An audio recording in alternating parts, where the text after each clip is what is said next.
자, 15분 모의고사 8회 하겠습니다. 문학 8회. 유명한 작품이죠. 안민영의 뭐다?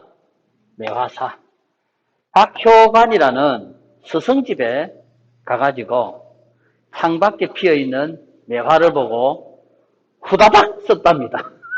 믿거나 말거나 썼고, 그래서 이런 시들을 매화에 대해서 깊이 있게 관조하면서 매화의 가치를 음미하면서 쓴 작품이거든요. 이런 걸 우리가 영물과 어떤 사물에 대해서 하는 거. 이 영물과 사물 중에서도 뭐였다? 매화니까 영매가라고도 합니다.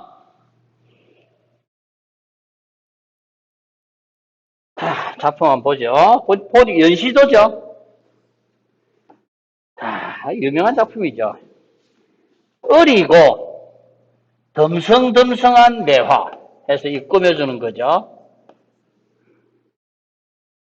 그래서 뭐 하지 못할 만하다, 믿지 못할 만하다는 얘기죠. 너 했으니까 의인화시켰죠. 너를 믿지 못했다. 저 어리고 덤성덤성한 저 녀석이 무슨 싹을 키우겠나 이거죠. 무슨 꽃을 피우겠나 저 볼품없게 생긴 녀석이. 했는데 능기약 능이 지켜 두세 송이 피었구나 구나 영탄이네. 그죠? 많이 나오는 부분이죠. 여러분들 능기약 요거는 뜻이 두 가지로 해석되죠. 아는 학생들 있죠? 능기약은 첫 번째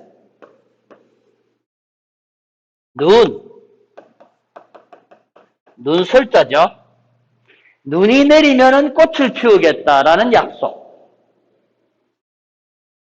매화는 눈 속에 피었을 때 정말 이쁘답니다. 그래서 한자로 뭐라 합니까? 눈 속의 매화. 설중매. 입맛 따시지 마세요. 술 이름입니다. 자, 매화가, 그런데 저도 봤는데요.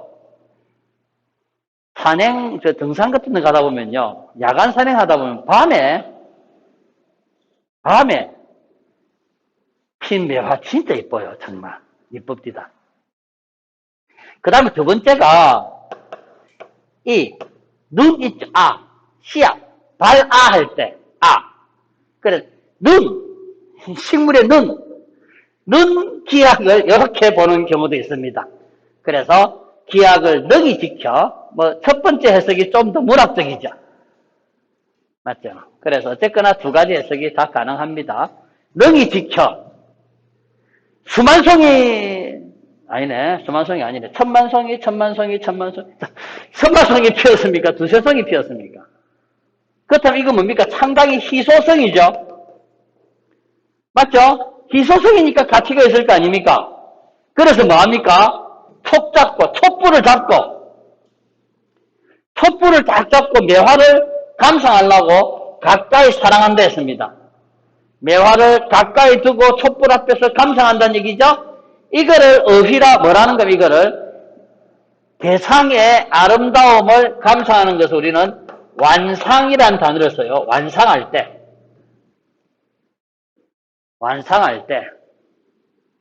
완상이란 말을 씁니다.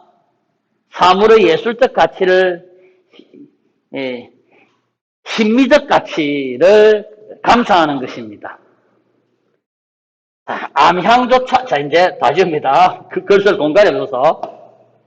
암향, 은은한 향기 따라서 허공중에 떠돌아다니다 해서 암향 부동. 매화 뜻하는 사자성어입니다. 매화 뜻하는 사자성어 여기 다 나와요. 암향부동이 있고요. 아치고절이 있고요. 여기 있죠. 아치고절. 그 다음에 또 뭐 있다? 빙자, 옥질이 있습니다. 요 세 개는 매화를 뜻하는 한자성어입니다. 알아두세요. 요 세 개는 매화입니다. 아이들이 많이 틀리는 게 이거예요. 오상고절입니다. 세한삼절 혹은 세한고절이라는 것도 매화 속에 들어갑니다. 매화가 아닌 거 찾으면 요거 찾아야 돼요. 오상고절은 뜻이 뭐냐면은 오만합니다. 오만하게. 상자가 서리 상자입니다. 서리는 계절이 언제죠? 가을이죠. 그 다음 가을의 꽃. 가을 꽃 뭡니까? 모든 꽃은 봄에 피잖아요. 가을은 설이 내려가지고 다 시든데, 없어지는데, 요 꽃만큼은 서리를 오만하게 이기면서 고고하게 피어나는 절개죠. 국화죠. 오상고절은 국화고요.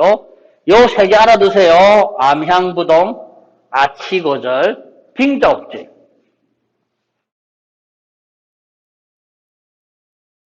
매화를 뜻하는 말들입니다. 다시 갑니다. 자, 이 매화가 볼품없어서 전마가 꽃을 피우겠나라고 생각했는데, 이야, 피었다 이거죠. 그러니까 영탄 맞죠? 그래서 얘놈을 잡고 뭐합니까? 깊이 있게 심미적 가치를 한번 보는 거죠. 맞지? 그래 완성했더니 은은한 향기가 허공 중에 막 떠돌아다니더란 얘기죠. 이게 이순해요. 됐습니까? 그 다음에 이야 이것도 감탄이죠. 영탄이네요. 빙자, 얼음 같은 자태, 옷 같은 피부. 매화를 이렇게 예찬했습니다. 얼음 같은 자태와 옷 같은 그 피부가, 이야, 눈 속에 핀 너로구나, 영탄이죠다. 가만히 향기 놓아, 여기 바로 암향부동이 작가, 그죠? 가만히 향기 놓아서 황혼에 떨어지는 달을 기다리고 있습니다. 기약하고 있으니 아마도 아치고 양아치가 높은 절개가 아니라 우아하고 운치가 있다는 얘기죠. 그 우아하고 운치 있는 그 높은 절개는 너뿐인가 하노라. 다 매화 뭐하고 있습니까? 예찬하고 있죠. 눈으로 기약하더니 정말 피었구나. 황혼에 달이 오니까 그림자 모습이 듬성듬성하게 참 이것도 정말 멋지더란 얘기죠. 그래서 이 달밤의 여는 뭐다? 맑은 향기가 잔에 떴으니 그 매화와 함께 취하면서 내가 놀겠다 이라고 했죠. 저 나부산 눈 속에 검고 울퉁불퉁하는 이 매화입니다. 매화 덩거라. 네가 무슨 힘으로 가지를 돋쳐서 저렇게 피었는가?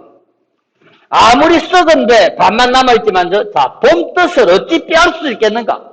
매화는 봄을 알리는 꽃이란 얘기죠. 눈 속에서 봄을 알리는 최초의 꽃이다 이거죠. 그래서 매화는 어떤 탄압 속에서도 굳건히 피어나는 생명체 아닙니까? 이육사 선생이 많이 썼죠. 일제강점기란 혹독한 탄압 속에서 매화향기 홀로 아득하니 나 여기 가난한 노래의 씨를 뿌려라. 유명한 시죠? 광야라는 시였습니다. 이육사 시인은. 매화는 이육사 시인의 선비정신을 뜻한 말입니다. 동쪽에 숨어있는 꽃이 철쭉이가 아니면 진달래꽃이가 온 세상이 눈으로 덮였는데 너가 어찌 감히 피겠는가? 피리 이거 서리법이죠. 너가 어찌 철쭉하고 진달래꽃은 언제 피는 겁니까? 다 봄에 피는 거죠. 어찌 피겠는가? 너가는 겨울 되면 너는 못한다는 얘기죠. 백설양춘 흰눈이 덮여있고 그 속에서 따뜻한 봄을 알리는 것은 뭐밖에 없다. 매화밖에 누가 있겠는가? 이렇게 뜻풀이 되죠? 알겠습니다. 자, 1번 문제 가겠습니다. 가와 나에 대한 설명으로 적절한 것 이랬네요. 자, 1번 가의 이수는 이 작품 뭐 없다? 세태 비판은 없죠. 가의 삼수가 빙자옥질 나오는 거죠. 의인화시킨 거 맞죠? 삶의 가치, 요거는 맞는 말이네요. 맞죠? 3번 왔습니다. 가의 사수. 눈으로 기약하니 이 과연 피었고나 표현법 뭡니까? 피었고나 영탄이제 황혼의 발이 오니 그림자가 덤성덤성하구나 성향의 잔이 뜻이 취하고는 뭐 없다 이거? 서리법 없었죠. 가에. 그 다음에 이 작품에 비판적 의도 없어요. 이 작품에 물론 뭐 없다 공감명한 적 없죠. 정답은 일단 2번인 듯 합니다. 아직까지 나는 모르겠지만. 그 다음 가요. 자, 기억이 매화고요. 니은이 진달래꽃입니다. 두 견합니다. 자, 가에서는 기억과 니은이 의미상 대조를 이루고 있다. 맞네요. 가의 기억은 화자가 긍정하는 대상이다. 맞네요. 맞죠?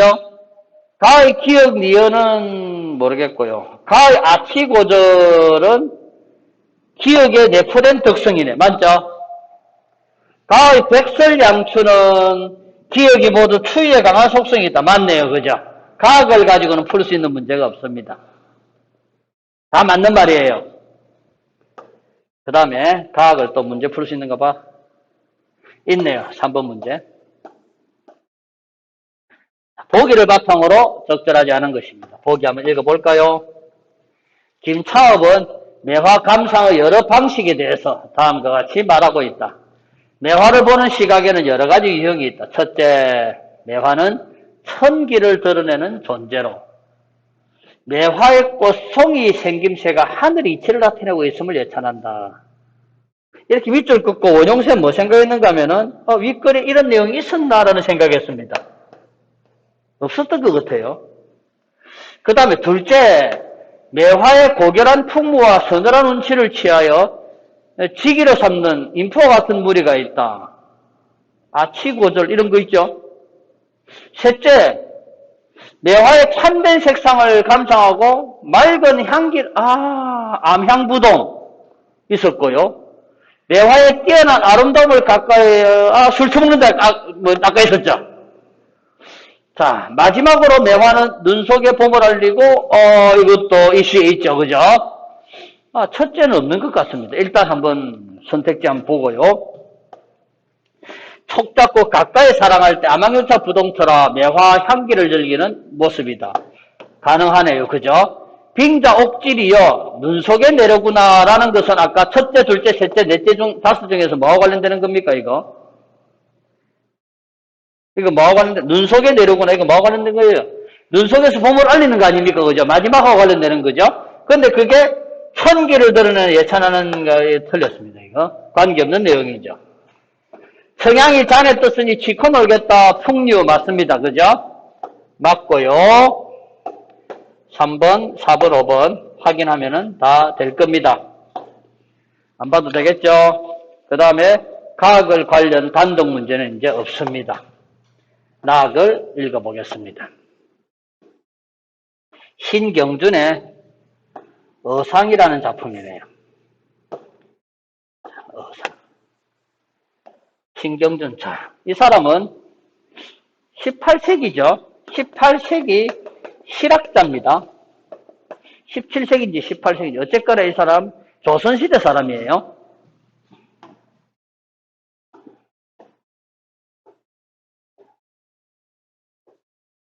이 사람이 화원 같은 걸 갖고 가지고 실제 온갖 꽃 이름들을 지금 우리가 잘 모르는 꽃 이름, 어상도 백과사전이 없어요. 그러니까 참 전라남도 쪽이었는데 자기 있던 곳이 정말 꽃 종류가 많다 이거죠. 봅시다. 국화가 나옵니다. 국화에게는 서리를 이겨내는 높은 절개가 있다. 아까 뭐라 했습니까? 그래서 이거를 아까 이거 한자로 뭐라 했습니까? 내가 오상고절이라고 했지.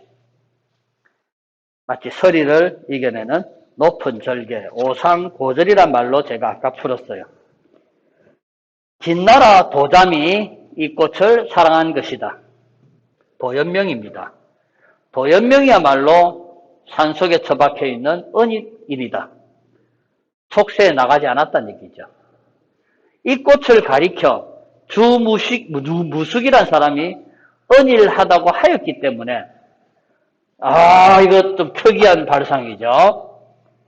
주무숙이 은일하다고 하였기 때문에 은일의 이름을 얻게 된 것이지 국화 자신은 실로 은일하지 않다라고 통념을 깨죠.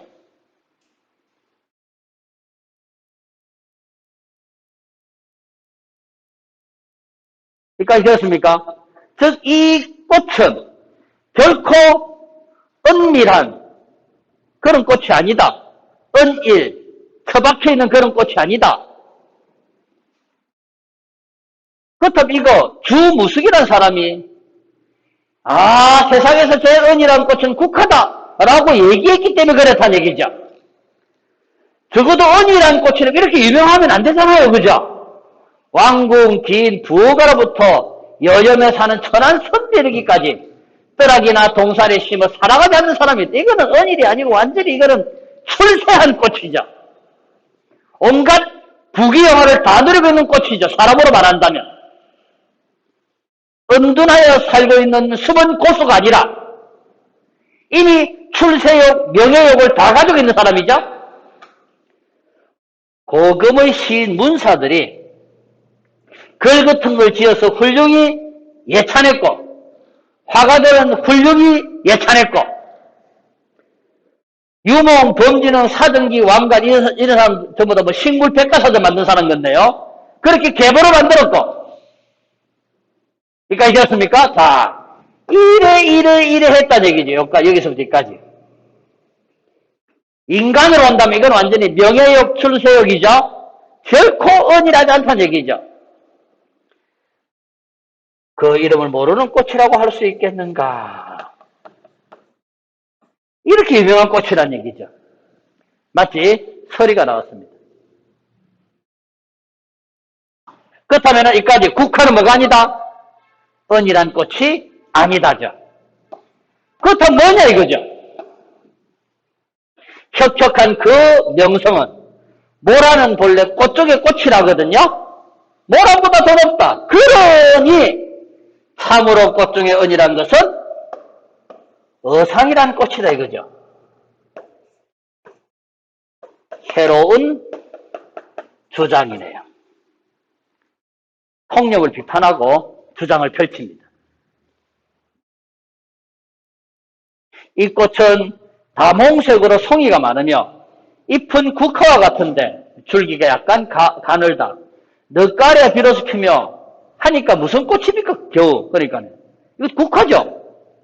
국화 같아요. 국화의 일종인데 담홍색으로 꽃송이가 더 많고 이파리는 국화와 똑같은데 줄기가 국화와 비교했을 때 가늘고 늦가을에야 비로소 피며 먼저 그러니까 서리가 더 내려야 핀다는 얘기네.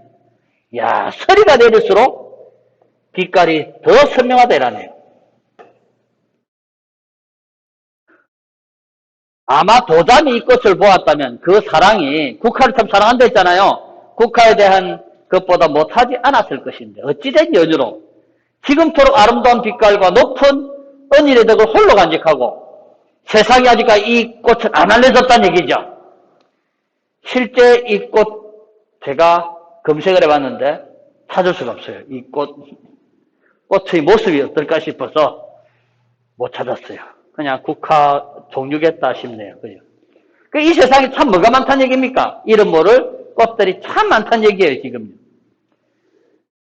조선시대니까 오죽 더 했겠습니까? 나 역시 이제 이 꽃을 보았으니 이와 같은 종류가 얼마나 있는지 알 수 없다. 그러나 필시 깊숙한 산원덕 쑥대와 넝쿨이 엉킨 사이에 이런 절개는 가진 꽃들이 어삼처럼 숨어 살고 있을 것이다.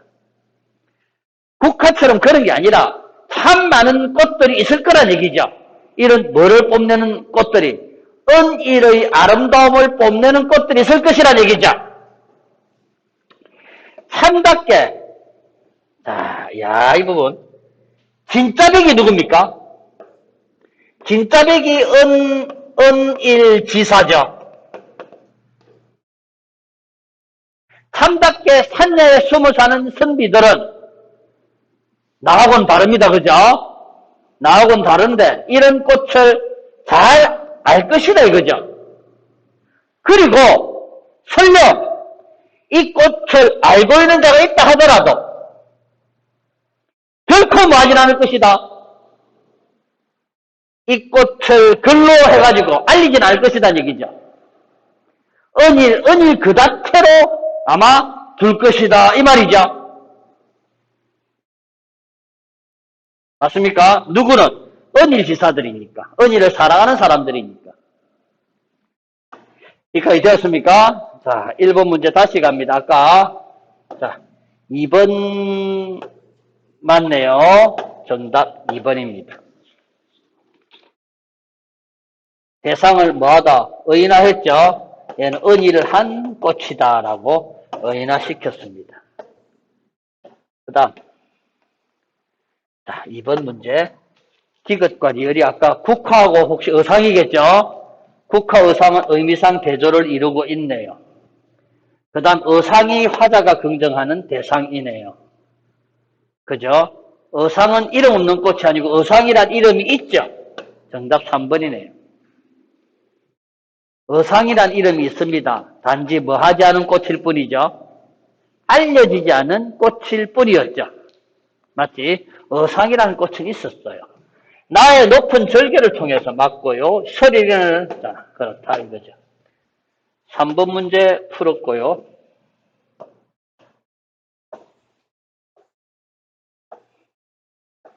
4번 문제 마지막 문장이었죠.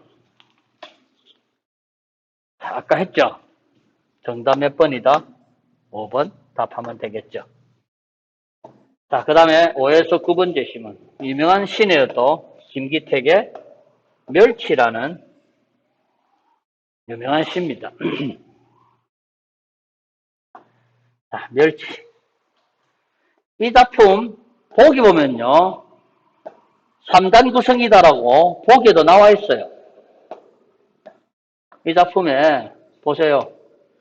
멸치는 처음에 자 무슨 과정이 있습니까?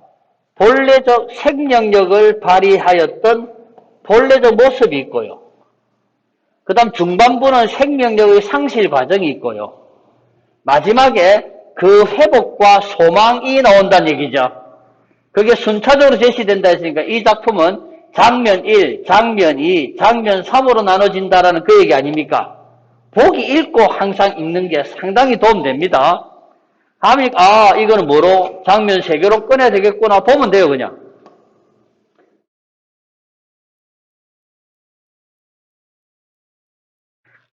그래서 이렇게 장면 1 끊기고요. 그 다음에 굳어지기 전까지 이랬고요. 그리고 지금 이랬네요. 그죠?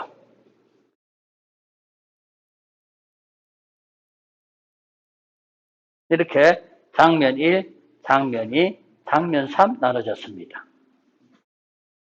장면 1은 그러니까 생명력이 꿈틀거리고 있던 그때죠. 굳어지기 전까지 딱딱한 것들은 물결이었다. 딱딱한 것들은 바로 멸치 아닙니까? 그죠? 멸치는 물결이었다. 파도와 해일이 쉬고 있는 바다 속에 지느러미 물결 사이에 끼어 유유히 흘러다니는 무수한 갈래의 길이었다.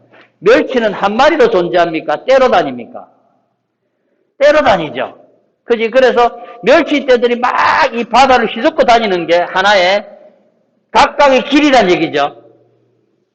맞습니까? 따라서 이 부분은 멸치떼가 막 휘젓고 다니던 그 모습이죠. 역동성이 넘치는 역동적인 어떤 생명성이 꿈틀거리는 그런 장면이죠.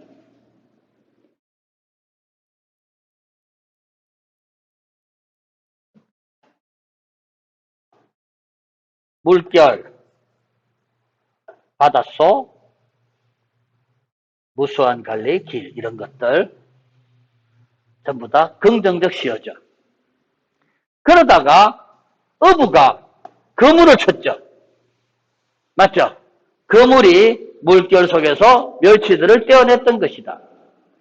그리고 햇빛에 이제 이게 말려졌죠. 직선들 틈에, 자, 물결이 아니고 뭐다, 이제? 직선이죠. 그게 끼자마자 이제 생명력을 상실했다는 얘기죠. 그러고 난 뒤에 생명력 상실했고, 이제 건조시켜야 되죠. 그래서 바람과 햇볕이 물기를 빨아들이고 있네요. 쌤 지금 이 표시들 이해됩니까? 그죠? 형광펜 표시하고 빨간 그 역삼각형하고. 물기를 빨아들이는 동안 바다의 무늬는 이제 뭐다? 뼈다귀처럼 남아가지고 딱딱이 굳어갔네요. 이거 건조 과정이죠, 이제. 맞습니까? 이거는 멸치를 잡고, 멸치 포획 장면, 그 다음 멸치 건조 장면. 모래더미처럼 길거리에 쌓인다 했습니다. 멸치가 계속 쌓이는 장면이죠? 쌓이고, 그리고 이 건어물집에 푸석한 공기에 풀리다가 기름에 튀겨지고 이렇게 접시에 왔습니다. 해서 멸치가 공간이동하고 있죠. 계속 점점 뭐다 생명력이 상실된 상태로서 공간이동 되었습니다. 이제 우리 식탁 위의 접시에 왔다는 얘기죠.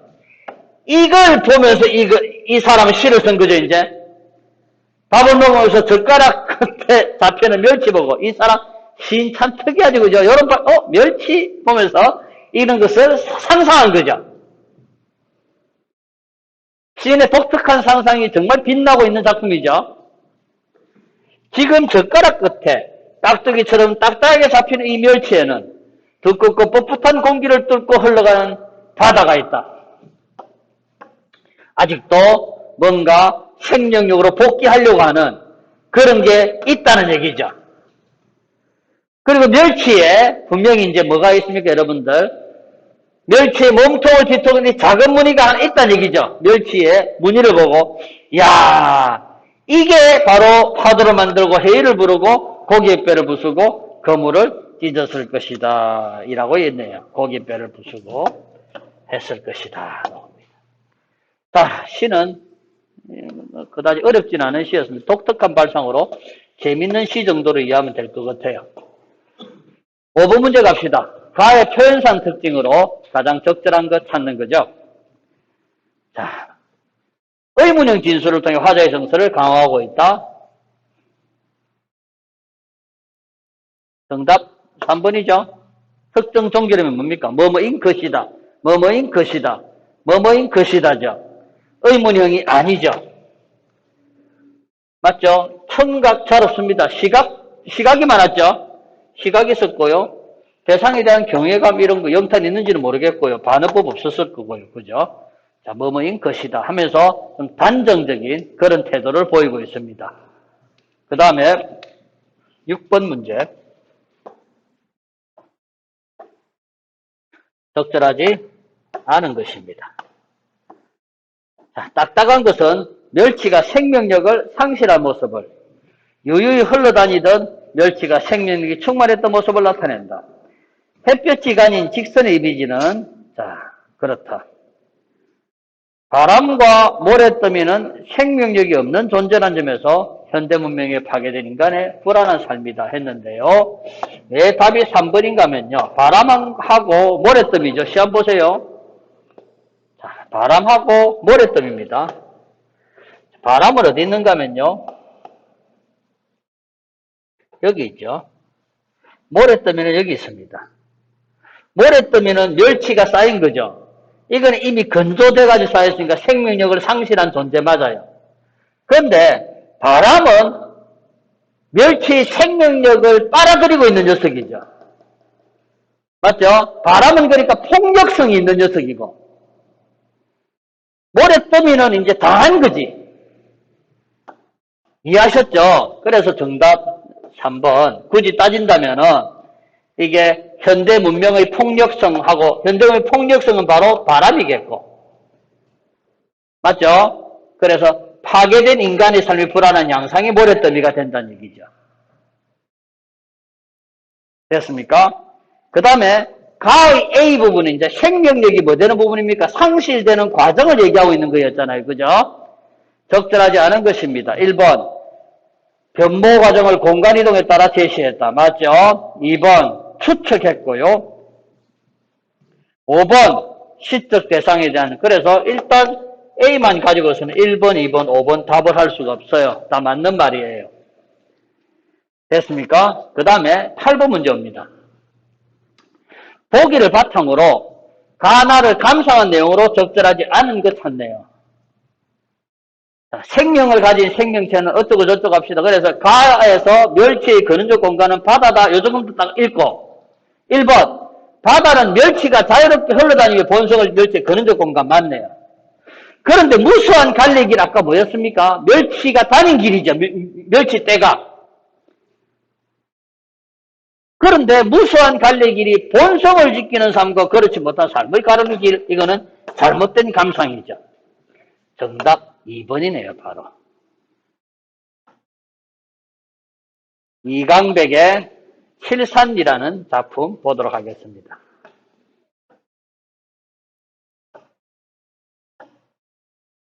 자.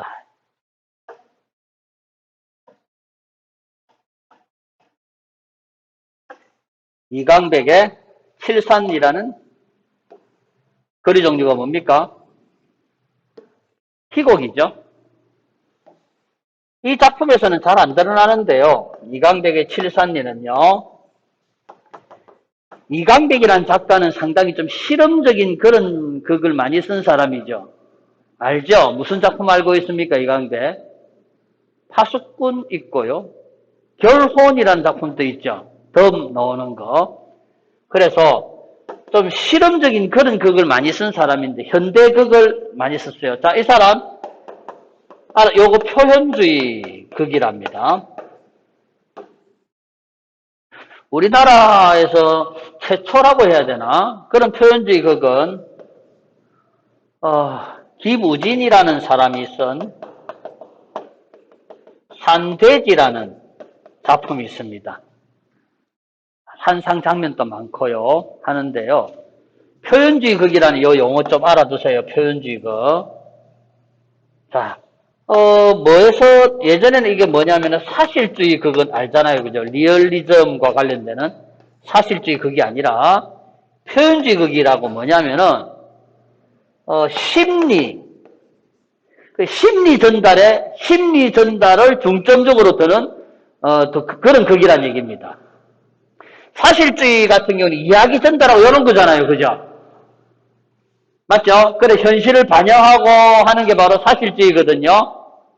여기까지는 되겠죠? 그래서 실제 현실하고 비슷하게 해가지고 사람들을 감동시키고 이런 것들이 바로 리얼리즘 극이었거든요. 어떻게 하면 현실과 비슷하게 만드느냐. 그런데 표현주의 극은 이제 심리극이라고 생각하면 됩니다. 자, 여러분들 보세요. 그 다음 심리극은 실제 이 작품이 어떻게 진행되었는가 하면요. 같은 무대에 배우들이 다 있어요, 그냥. 뒤에 앉아 있습니다, 그냥. 관객들 알고 있어요. 자기 차례가 오면 앞에 나옵니다. 그러니까 이 배경이나 그 중요한 게 아니고 어떤 소리라든가 어떤 소품을 만약에 하나 썼다면은 상상해야 되는 거죠. 저 소품의 의미는 뭘까? 아시겠죠? 사실주의 극 같은 경우는 보통 이렇잖아요, 우리가. 제가 만약에 관객입니다. 기존의 사실주의 극을 보았어요. 우리 이렇습니다. 끝입니다. 그러나 표현주의 극은 저 왜 저럴까? 아마 이런 의미겠지. 무슨 알겠죠? 이 조명은 붉은색 조명을 쓰네. 등장인물이 지금 이런 시기를 얘기하고 있나? 무슨 알겠죠, 지금? 그런 식입니다. 이 작품에서도 어린 시절에 대한 얘기가 나오거든요. 어린 시절 얘기할 때는 등장인물이 앉아있다가 어린 시절 가면 속으로 옵니다. 이해하셨죠, 지금? 그러니까 우리가 알고 있는 리얼리즘 극하고는 달라요, 표현주의 극. 우리가 이런 극들 많이 배우죠. 부조리극이라는 용어도 배웠습니까? 그거는 여러분들 이근삼이라는 작가, 원고지라는 작품이 있었죠, 또. 원고지. 옷을 갖다 원고지 옷을 입고 나오죠. 그러한 것들, 상당히 현대주의 극들입니다. 자, 그래서 기존 극하고는 좀 많이 다른 띄가 되는데, 발췌된 이 부분은 표현주의 극이 그다지 특징이 많이 드러나진 않습니다. 그래도 일반 우리가 알고 있는 사실주의 극하고는 좀 많이 다르다는 것은 알 겁니다. 한번 읽어볼게요. 7개의 산 봉우리로 둘러싸인 마을인 칠산리, 이름이 칠산리죠. 산이 뭐라고? 7개라고. 자, 그다음 칠산리의 상징성은 뭡니까? 첨예한 이데올로기가 있던 것이죠. 맞죠? 좌우익이 대립하던 곳이다라고 앞부분 줄거리에 설명되어 있잖아요. 전쟁 당시 아이를 못 낳은 어미가 나와요. 어미는 빨갱이의 자식인 12명의 고아들을 데려다 기른다. 먹을 것이 부족한 겨울에 어미는 자식들을 먹이느라 자신은 굶어서 이제 죽음을 앞두고 있다. 자, 어미는 뭐를 대표하는 사람입니까, 지금? 헌신적인 모성애의 소유자로 지금 대표되고 있는 사람이제?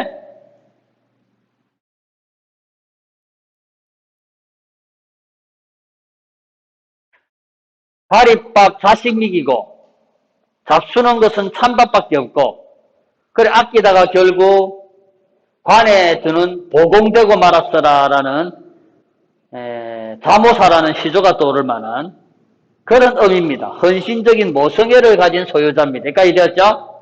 자, 이제 어미는 이제 뭐다? 죽음을 앞두고 있는 존재입니다. 그렇다면 아이들에게 뭐 해야 됩니까? 이제 유언을 남기겠죠? 맞지? 자.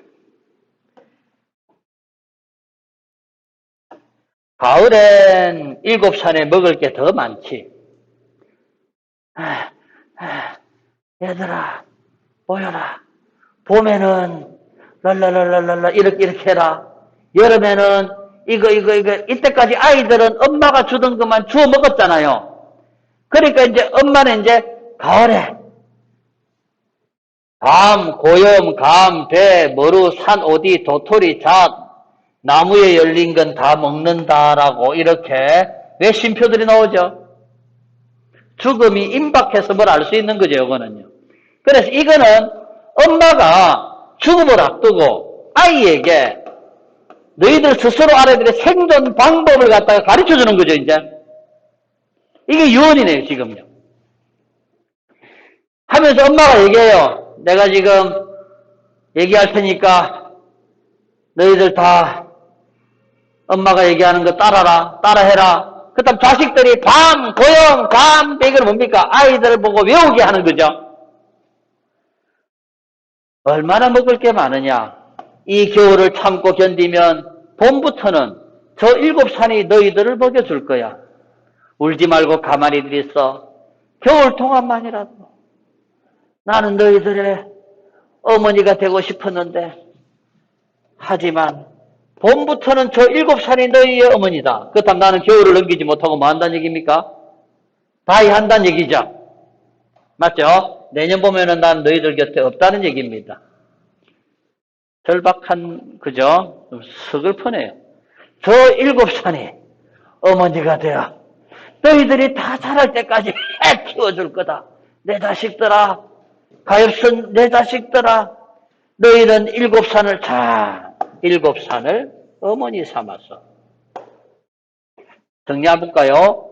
처음에 칠산리가 처음에는 뭐라고 생각했는데 나는 이데올로기하고 관련되는 것이라고 생각했죠. 여기서 칠산리는 이제 이 아이들에게는 이제 어머니가 된 거죠. 여기까지 되었습니까? 칠산리의 상징적 의미를 얘기하고 있어요. 자, 무대 조명 어두워진다. 간난이 이제 어미가 죽었네요. 죽은 어미를 등에 업고 무대 밖으로 퇴장한다. 자식들이 흐느끼며 따라간다. 면장이 책상을 밀며 무대 가운데로 나온다. 그는 책상 위에 놓여있는 서류들을 챙겨서 서랍 속에 넣는다.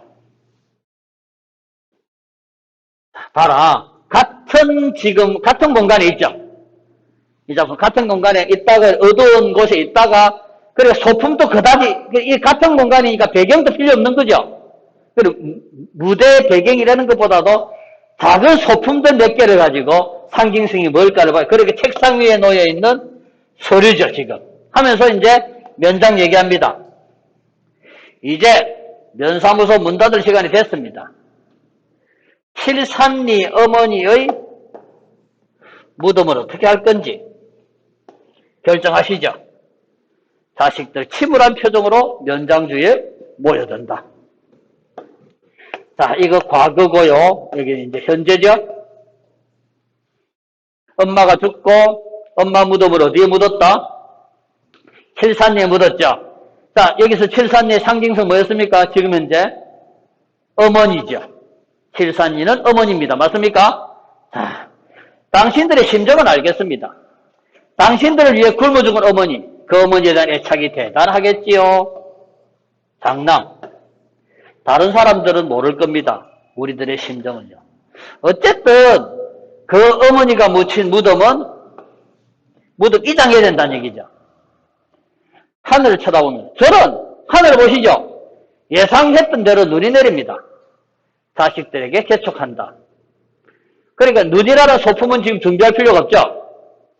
어서들 결정하세요. 눈이 쌓이면 무덤 옮기는 작업만 힘들어집니다. 장남, 자식들을 둘러오며 우리는 12명 모두가 다 안 모였네 아직까지. 했는데 이제 장녀, 막내는 칠산리에 있다니까 여기 면사무소에도 꼭 올 것 같은데 면장, 아니요. 그건 오지 못합니다. 장녀, 오지 못한다뇨? 그럴 일이 있습니다. 형사가 그를 잡으러 칠산리에 갔거든요. 면장이가 항의하며 무슨 짓을 했다고 막내를 붙잡아요? 난 모릅니다. 자세히. 하지만 지금쯤 붙잡혔겠죠. 그러실 테죠. 빨갱이의 자식이란 붙잡혀가도 그 이유를 자세히 알 필요가 없죠. 당시 그러니까 한 1970년대 정도까지만 해도 부모가 빨갱이고 이러면은 그 자식이 아무것도 못했거든요. 그리고 연자제라고 합니다. 이게 연자제가 적용되던 그런 시기라는 걸 알 수 있죠. 어쨌든 막내는 지금 형사가 막내가 지금 불순한 행동을 했다고 형사가 지금 소문을 듣고 칠산리에 잡으러 왔죠. 그런 얘기네요 지금요. 면장님, 자 장녀 얘기합니다. 우리 어머니의 무덤을 옮기지 않겠어요. 자, 장녀 입장입니다. 우리도 단단히 각오해야겠어. 항의의 표시로 이 면사무소에서 끝까지 버티자고. 면장 난감한 표정으로. 그럼 유감스럽지만 칠산리 주민들하고 지금 누구랑 자식들하고 지금 무덤 뭐 때문에 이장 관계를 지금 갈등하고 있죠.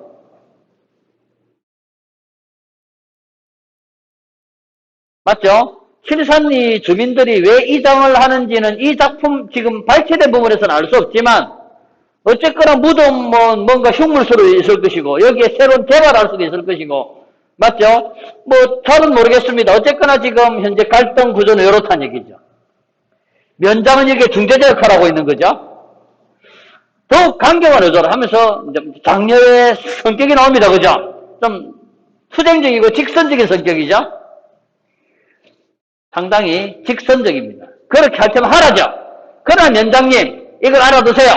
그 무덤 옮기는 걸 반대하는 건 여기 있는 우리만이 아니에요. 오늘 여기 오지 못한 우리 다른 형제들 다 반대하는 거라고요 이랬지. 했더니 사녀입니다. 이제 두 번째 딸.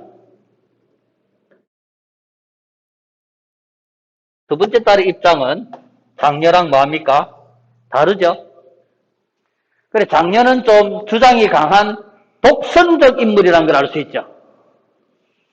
맞습니까? 자기 혼자만이 옳다고 생각하는 거죠. 맞죠? 다른 이한테 의견도 안 묻고 다 그렇습니다 이라고 있습니다 지금. 그런데 차녀 두 번째 딸입니다. 의심 가득한 태도로 고개를 흔든다. 난 여기 온 걸 후회해, 솔직히. 우리 손으로 그냥 어머니 옮겨드리고 그만 빨리 돌아갔으면 좋겠어. 좀 차녀는 무력하고 좀 현실 도피적인 그런 사람이다 정도로 보이면 이 짧은 대사만 가지고는 알 수는 없지만 장녀 꾸짖는다. 너희들 많이 변했구나. 너희들 이제 어머니의 자식들이 아니야. 장녀답습니다. 이제 그죠? 성격이. 이제 삼남. 자, 삼남이 나오네요. 왜? 나도 어머니의 자식이야. 칠산일을 인생의 전부인 양 붙잡고 있는 것만이 자식들이 할 일이라고 생각하지 마라. 자, 칠산일을 인생의 전부인 양 붙잡고 있는 것. 요거는 누구의 태도? 장녀의 태도를 비판한 거지. 장녀는 칠산일 전체가 뭐라고 생각한다? 어머니라고 생각하는 거죠. 자, 장녀 분노해서 삼남의 뺨을 친다. 갈등이 극에 달했죠. 맞지? 위기감이 가장 올라왔습니다. 누구야? 또 누구지? 우리들 중에 칠산일 부장사는 나와봐! 정말 그냥 한돌트야! 야, 장녀 대단합니다, 성격. 차녀, 난 이런 분위기가 싫어. 솔직한 심정을 말하면 자식도 아니라니. 솔직한 심정을 말하면 자식도 아니라니. 이런 걸 뭐라 하는가 하면은 원천봉쇄의 오류입니다. 원천봉쇄의 오류. 지금부터 수업 시간에 떠드는 사람은 학생이 아니야. 울면 안 돼, 울면 안 돼. 우는 아이에게는 산타클로스가 선물 아주신데 아예 아이들 울지도 못하게 하죠. 원천봉쇄의 오류입니다, 이거. 자, 솔직한 심정을 말하면 자식도 아니라니. 그럼 누가 마음을 쳐놓고 말할 수 있겠어? 삼녀, 싸우지 마. 무서워. 우리끼리 하는 거 무섭다니까. 이라고 했네. 자, 이제 장남이 나옵니다. 상당히 합리적인 얘기를 하고 있어요. 역시 장남다워요. 삼여께를 감사, 무서워할 것 없어. 우리 모두 어머니의 자식들이야. 오늘 여기 온 사람, 무슨 이유에서든지 여기 오지 않는 사람 다 똑같은 자식이라고. 다들 마음을 진정하고 생각해봐. 아까 우리 이런 말 했었지? 이 세상 어딜 가든지 칠산이와 똑같다고. 우리가 모두 어머니의 자식이듯이 어머니가 계시는 곳은 세상 어디든지 그곳이 칠산리야. 우리가 어머니를 동쪽으로 옮겨드리면 그곳이 칠산리가 되고 서쪽으로 옮겨드리면 그곳이 칠산리가 합리적 대안을 제시하고 있죠. 그리고 말도 합리적이고 상당히 신중합니다. 그것이 칠산리. 그래서 자 이제 해가지고 해결책을 제시하죠. 우리가 어머니를 뭐 해서 화장해서 각각 그 화장한 것을 나누어 갖고 동서남북으로 흩어지면 그것이 모두 칠산리가 된다 이거죠.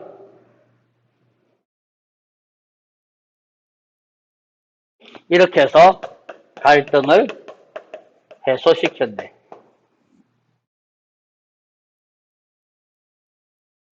이데올로기라는 그 첨예한 대립 속에서 칠산리에 있던 어미는 빨갱이의 자식들 12명을 거두었지. 진정한 인간 정신이죠. 맞죠? 흐느끼는 삼녀를 데리고 무대 밖으로 퇴장하면 우리는 칠산리로 가겠어. 어머니를 모셔갈 사람들은 다 함께 칠산리로 가자고 하면서 퇴장합니다. 무대에는 면장만이 남는다. 그는 책상 위에 놓인 전화기의 수화기를 들면서 다이얼을 군청입니까? 여기는 월평면 면사무소입니다. 군순이 이제 끝났습니다. 연구자들이 방금 칠산리를 향해 떠났어요. 자기들 손으로 어머니 무대 옮기겠답니다. 네네네. 저도 뒤따라 칠산리에 갈 겁니다. 아무 말씀 없이 그들의 어머니를 옮겨갈 수 있도록 나는 도와줄 생각입니다. 눈이 점점 더 쏟아지는군. 어머니가 세상을 또 배경 나오죠. 눈이 점점 더 쏟아지는군. 어머니가 세상을 뒤엎듯이 세상이 온통 해야겠다. 그런데 어머니가 세상을 뒤엎었다라는 이 말은 뒤덮었다는 얘기예요. 어머니는 사람으로서 빨갱이의 자식들을 다 거두었지. 그거를 어머니가 세상을 뒤덮듯이라고 표현했거든요. 그렇다면 눈이 지금 뒤덮고 자식들은 지금 이제 전국 각지로 뿔뿔이 흩어진다 했지 않습니까? 그죠? 그 어머니의 정신을 안고 가겠지. 용서, 사랑, 뭐 화해, 뭐 이런 정신인가? 세상이 온통 새하얗게 되는군이라고 이렇게 긍정적인 뭔가 미래에 대한 긍정적인 전망이죠. 자, 요 정도밖에 정리가 안 되고 있네요, 지금요. 주어진 작품만 가지고서는. 자, 그래서 문제가 지금 뭐 남아 있습니까? 7번 문제 남아 있네요. 자, 나의 B가 뭐냐면은, 나의 B가 혹시 뭐였지? 자, 나의 B. 어미가 이제 죽기 전에 유언하는 장면이었죠? 맞지? 그래서 A, B 아까 했고요. 1번, 2번 했고요. 5번 또 했습니다. 그죠? 자, B는 계절감을 환기하는, 죽을 건데, 그죠? 정답 뭐다? 3번이네.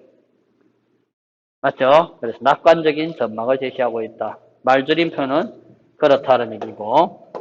자, 넘어갑시다. 그 다음에, 나아갑시다.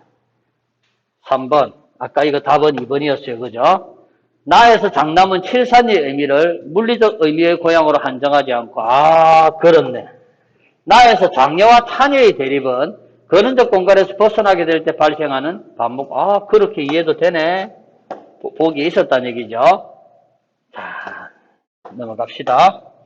그 다음에 나 그림 면장에 대한 설명, 이해로 적절하지 않은 것 찾습니다. 적절하지 않은 것입니다. 결정 재촉했고요. 니은에서 알 수 있던 무대 밖에서 벌어지는 사건을 전달하여 무대 안의 사건에 영향 미쳤다. 자, 정답 이런 거 아니었죠? 그죠? 그냥 또 전형적인 공물이었죠. 그죠? 자, 뭐 이렇게 해서 뭐 수업은 마치면 되겠죠?